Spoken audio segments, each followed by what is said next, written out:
Welcome everyone.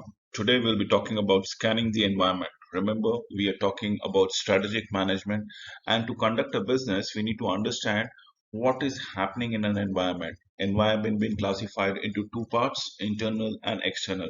So let's proceed with the scanning. Now, environmental scanning is nothing but probably monitoring, evaluating, and disseminating of information that we have percolated, collected, collated, or whatever that comes around it, and thus trying to analyze them and probably make sense how it can be beneficial to the organization. So again, I would like to reiterate. Environmental scanning is monitoring of the environment, internal and external, evaluation of internal and external environment, dissemination of the information. Now, this dissemination of information is to churn out the knowledge which benefits the environment, benefits the organization in a particular way to develop a product. So let us proceed with identifying external environmental variables. They are natural environments, obviously, yes. We are social animals. Our organization is mostly integrated into a society. So it includes physical resources, let it be wildlife, let it be climate, that are inherent part of the existence of our planet, Mother Earth. Forms an ecological system of an in life. Societal environment is where mankind's social system exists. That means you, me, every one of them consist of a part of a society.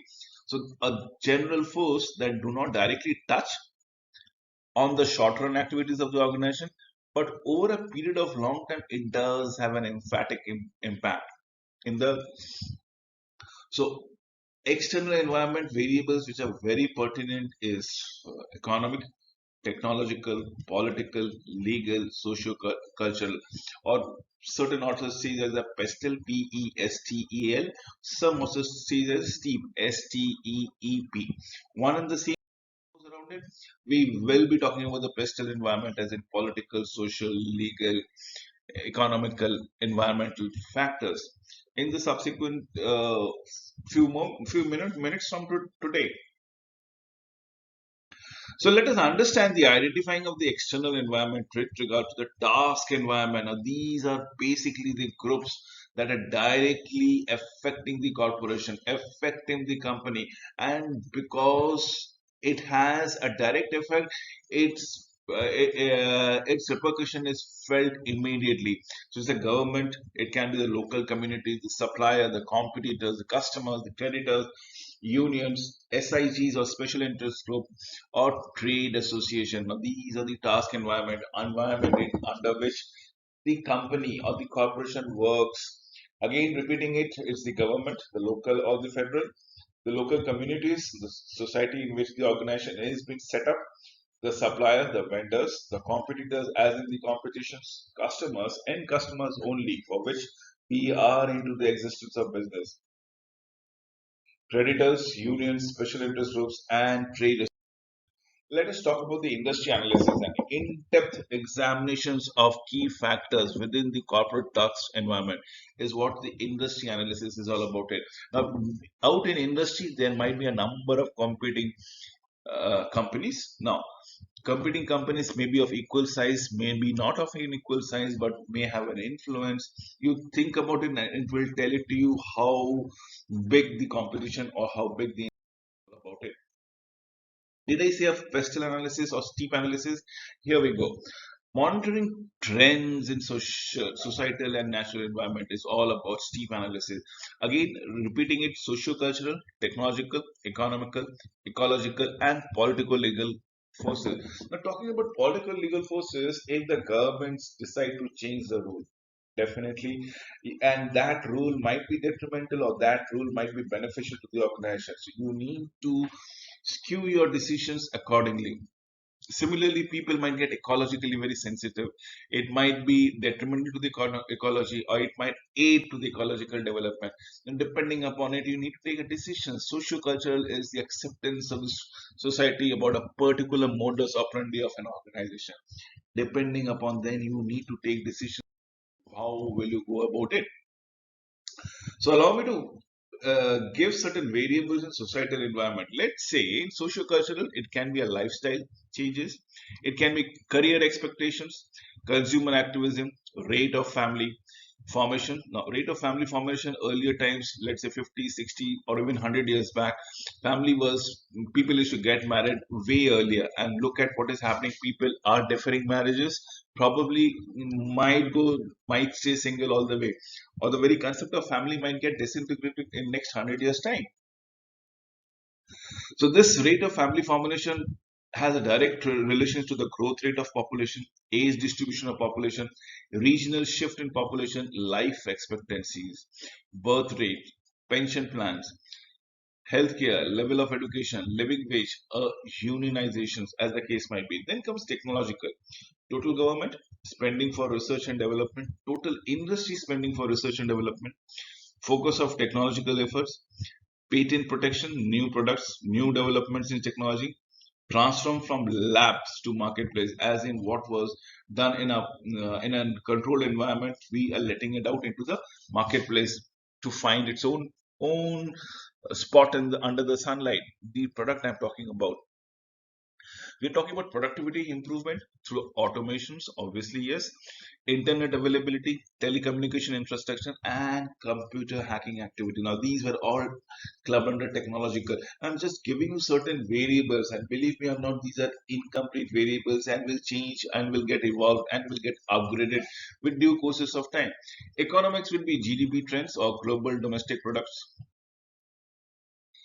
the general domestic products per se, uh, interest rates, monetary supply, inflation rates, unemployment levels, wage, price controls, devaluation, revaluation of currency, energy alternatives, energy availability and cost, disposable and discretionary incomes, currency market, and global financial system. Let us talk about ecological. This is all about environmental protection laws, global warming, impacts, non-government organizations, pollution impacts, reuse, triple bottom line, recycling. Yes, what happens with political legal consideration? We are now talking about antitrust regulations, environmental protection laws, global warming legislation, immigration laws, tax laws, special incentive, foreign trade regulations, attitude towards foreign companies, laws on hiring and promotions, stability of government, outsourcing regulations, shop, you name it, we have it. Yes, we are looking at current social cultural trend. Look at it, people are getting more and more conscious of how what ecological impact a business activity entails. So environmental awareness is increasing, growing health consciousness. People are getting much and much health conscious. COVID-19 was only a catalyst to it. Expanding seniors market, definitely the overall population in the advanced countries is graying. The age is graying. We have lesser younger people and more older or adults. Impact of millennials, and believe me or not, there is a huge generation gap between the seniors and the millennials. Different expectation, different way of life, different which they don't want to go around it. So current social cultural trends would be declining of mass market. It is all about customizations. People are finicky. People have conscious. People do not would like to be identified as similar taste or similar upbringing or similar pedigree, similar outlook. So people are getting spoiled for choices is another of the reasons. So declining mass market, changing pace and location of life. Yes, things are getting much more faster. People are not only sticking to one particular job, probably multiple jobs they want to do in their lifetime. People are not only sticking to one particular place, probably multiple uh, place they want to live, work. And when I say multiple place, it need not be within the country, outside the country, within the continent, outside the continent, and so on and so forth. So changing household composition is again one way, from a two parent kid to a single parent kid. You have family composition which is changing, increasing diversity of workforces and market. So let us look into technological breakthroughs. What are they? We are talking about portable information devices. I'm talking about mobile. You know, you have access to your internet on your palm. Electronic networking, alternative energy sources are renewable energies that is becoming a rampant requirement for environmental laws, for sustainability issues. Precision farming, as on what we are able to predict when it is going to rain. Depending upon the rains, we will be likely to sow down our seeds and do the farming. Absolutely impeccable farming timing we have come across with. Virtual personal assistant, genetically altered organism. When I say genetically altered organism, it might be a fruits, it might be a vegetables. They have been genetically altered for a longer lasting, for a better productivity. Smart mobile robots, as the yes, definitely there are categories of risk. Categories in the sense of regulatory risk, regulatory being the issues and dictates and the laws of the federal government or the provincial government. The supply chain risk, something might go wrong in one of those supply chains. Look what is happening if there's a war in the Europe. How it reckons down the supply chain altogether. Product and technological risks, definitely yes, things have been getting upgraded and outdated much faster than ever. Litigation risk, people are getting protection from the laws, people are getting aware, people are suing the court, suing the organizations, and this means there's a lot of unwarranted expenses on litigation. Reputational risk is one of those parameters that comes around it. With the advent of social media, things have got only complicated. Physical risk is definitely the damages that might happen in a period of time. So let us discuss certain variables in international societal environment. Now we are looking at international societal environment. So in socio-cultural, it might be custom, which might vary, norms, which might vary from country to country, continent to continent, values, languages, everything changes. Demographic, life expectancies, social institutions, status symbols, lifestyle, religious beliefs, attitude towards foreigners, literacy level, human rights, environmentalism, sweatshop, pension plans, healthcare, you name it, it changes, it varies, it differs from country to country, continent to continent.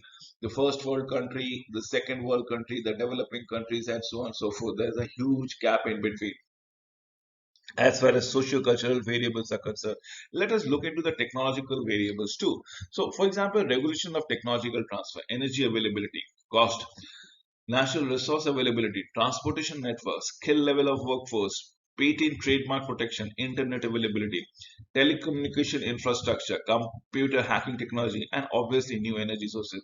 Again, as been replicated, these things, these unique capabilities are different in different countries. Probably certain countries will be having a 5G internet network. Certain countries are still striving for 3G or 4G internet network. You see, there's a difference altogether, as been explicitly seen around here. We talk about economic development, per capita income, capital, GDP trends, monetary and fiscal policies, unemployment levels, currency convertibility, wage levels, nature of competition, members and economic association, for example, European Union, for example, North American Free Trade Agreement, for example, Association of Southeast Asian Nations, memberships on World Trade Organization, outsourcing capabilities, global financial services, everywhere you are looking at economic zone as such can be created for the benefit of the people residing in those particular zones. Ecological is non-governmental groups. These are pressure groups we are talking about. Passion for environmental causes, infrastructure to handle, recycle. Let us come to political legal. Form of government, maybe dictatorial, maybe autocratic, maybe democratic, maybe cooperative. Political ideologies, tax laws, stability of government, government attitude towards foreign companies, regulation on foreign ownership of assets. We are looking at trade regulation, protectionism sentiment, foreign policy, terrorist activity, legal system, and global warning system. And last but not the least is immigration system. Now, these are everything that impacts the political system altogether. So, scanning of the external environment, if you look into it, what we are looking, there's a host number of factors. See, this is the host number of factors that comes around it, which actually relates to the organization, nothing else but the organization. because of the internal group analysis, the community analysis, the market analysis, competitor analysis, supply analysis, and government analysis. These all impact your decision making capabilities with respect to the opportunities or threat that the organization must be facing or must be emerging. This is nothing but the analysis of STEEP: sociocultural, technological, economical, ecological, political, legal, that comes around here. Now, what is the industry competition? You have it and we name it. There are five series of industry competition. Number one is potential entrants. Number two is buyers. Number three would be suppliers. Number four would be substitute and other stakeholders. Now, these are the forces which will determine what kind of strategies the company will pursue, right? For a potential entrant, there will be a threat of new entrants. So you're changing the ball game altogether. For substitute, it can be the product that can be substituted altogether. Again, that's a threat for your business to go redundant. Similarly, if you have skewed powers in favor of buyers or in favor of suppliers, what happens? And definitely the other regulators in terms of the legal regulations, the governments, and special interest groups, and so on and so forth. Every one of them can impact the organization's facilities, organization capabilities, organization decision making priorities thereby. So that is the forces. Now let us talk about threat of new entrant. A new entrant to an industry might bring a new capacity, a desire to gain market share or substantial products, resources. Now, what was a new entrant? An example would be iPhone. iPhone was came late into the market when BlackBerry was ruling the roost. Now, in BlackBerry, the phone was all with keypads. And look at iPhone; it never had a key in any of the product. Now, that was a new product. That was a new entrant, and that got the fascinations of the general public. So entry barrier can be an obstruction that made it difficult for a company to enter an industry. Probably so, because you need to educate the audiences, you need to educate the customers, you need to show them the benefit before they will lap it up. So there is a barrier. It can be economies of scale, definitely yes. It can be product differentiation. It can be capital requirement. It can be switching cost. It can be access to distribution channel, the cost disadvantages due to size, the government policies and things like that. So yes, the barriers to entries can be anything and everything. It can be a lot of knowledge, a lot of information, a lot of money, a lot of differentiation, a lot of switching cost, which becomes it much more lucrative, much more difficult, much more obstructive for a market to go around. So there has to be a balance between why company would like to launch a new product altogether. There should be also added disadvantages in the form that every time you launch a new product, you have to fight all the evils that was existing in the market. Then comes the rivalry among the existing firm. In most industry, corporations are mutually dependent. A competitive move by a company can be expected to have a noticeable effect on the competitors and thus may cause retaliation. So if one of these company, let's say company A, reduces the price by 50 cents, the company B, the competitors might reduce the price by 60 cents or $1. Now look, what is it going to go around it? They are going to eat away into each other's market. In the process, it might benefit the customer. So let us understand the rivalry among the existing firm, the number of competitors, the rate of the industry growth, product services, characteristics, height of exit barriers, amount of fixed cost, capacity, diversity that comes around it. These are things that needs to be taken into consideration every now and then.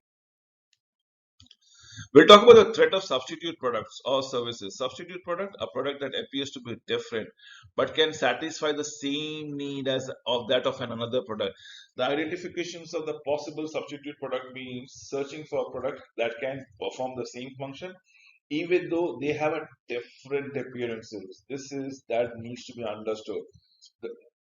Remember, the possible substitute product means searching for the product that can perform the same function, even though if they have different appearances. I simply gave you an example of a BlackBerry and an iPhone, by the way. The bargaining power of buyers. The buyers are all powerful, then they will force the prices down. The buyers are all powerful, then they will demand for higher quality, play competitors against one another. So, what does it mean? That means who will be having the largest power as a buyer, who make the biggest purchases, who have a backward integration, alternative suppliers, who may be low cost to change suppliers, product represents a high percentage of buyers' cost. Buyers earn low profit, product is unimportant to the buyers as such. Now, if the buyers have the power, can the suppliers have power? Definitely yes. The buyers affect the industry through their ability to force this price down, bargain for a higher quality, more services, play competitor against each other. Now, this is what the buyers would be doing about it. What about the suppliers? Suppliers will be the one who will be the sole supplier to an industry. For example, a diamond mining industry, the mines are only going to give you the diamond, so they can decide if they want to go around it. So this is what we like to do about it. A buyers or a group of buyers. If some of those following hold truths, industry is dominated by only few companies. Did I say about the mining part? Did I say about the buyers? Unique product, unique services, substitutes are not readily available. Ability to forward, integrate, unimportant of products, services to the industry. We need to understand the relative power of the stakeholders, the government, the local communities, the creditors, the trade association, the special interest group, unions, shareholders, you name it, we have it. This is what exactly happens as on when on basis. The relative power of the stakeholder comes into play. The government, the local communities, the creditors, the trade association, the special interest groups, the union holder. The industry evolution. Now, when an industry is supposed to evolve over a period of time, it started as a company. It started as a taste, as a preferences before it becomes consolidated. So it starts as a fragmented industry. No firm has a large market share. In fact, each of the firms only serves a small piece of the pie, the total market, in competition with other firms. Once consolidated, it was dominated by few bigger firms, larger firms. They actually have mergers and acquisitions, so each struggles to differentiate the products competition thereby. Categorizations of international industry. Now, these are MNCs I'm talking about, multiple domestic industries, specific to each country, specific to each group of countries, if I may say so. When I say group of countries, might be pertinent to a part of a continent, full continent per se. Global industry operates across the world with multiple multinational companies making small adjustment for a country specific circumstances. Then comes the regional industry. Multiple companies primarily coordinate their activities within the region as on when on specified. So yes, multi-domestic industry, global industry, and regional industry. Now look at the content now. If you look into the content now, from multi-domestic to global, what happens? In the multi-domestic things, we are talking about retailing, insurance, banking, which have specific requirement for a country. Whereas in a global thing, we're talking about automobile, tires, television sets. It industry where company manufactures and sells the product across the globe with small minor adjustment here and there as the case might be. Now people might ask what kind of adjustment? Let's say automobile. Certain government might tax an automobile based on the length of the car. So if you can reduce the length of the car, you come into a smaller tax bracket, probably, and that is what needs. So that is what the adjustment. Strategic group is a set of small business units or firm that pursues almost similar strategies, probably similar resources. Now, types of strategies. There might be four types: defenders, prospectors, analyzers, and reactors.